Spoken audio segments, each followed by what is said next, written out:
Hi, ako si Manik Sabrera. Yung tatay ko, cartoonist talaga siya sa dyaryo. Tapos idol na idol ko siya kasi inisip ko, shucks, gusto ko maging artist din na katulad ng tatay ko. Tapos ginagaya ko lagi yung style niya. Tapos lagi niya pinapagalitan. Sinasabi niya sa akin na, ay naku Manuel, wag na mong gagayahin yung style ko. Mas gusto ko na pangit pa yung style mo pero at least sinubukan mo magkaroon ng sariling style. Fortunately, nakachambang makapasok ako sa Fine Arts sa UP. Tapos sinubukan ko rin pumasok sa Philippine Collegian, yung dyaryo ng UP. Nakita nung tatay ko na nagko-comics na kami. Sabi niya, ay sakto kasi yung dyaryo ngayon. Naghahanap sila ng magko-comics.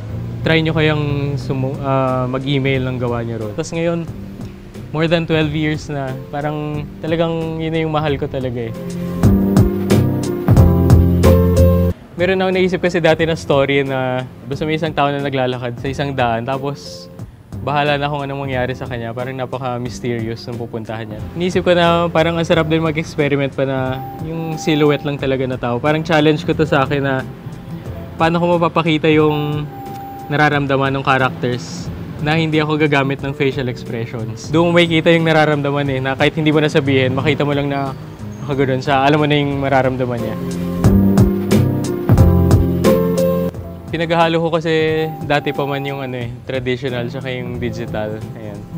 So kung makikita nyo, ayan, ito yung, dito ako mag-drawing, maliit talaga ako mag-drawing eh. Yung feeling ko naman dito sa paggamit ko ng iPad Pro na masasabi natin parang full digital na siya kasi diretso na eh, hindi na ako nag-drawing muna sa papel.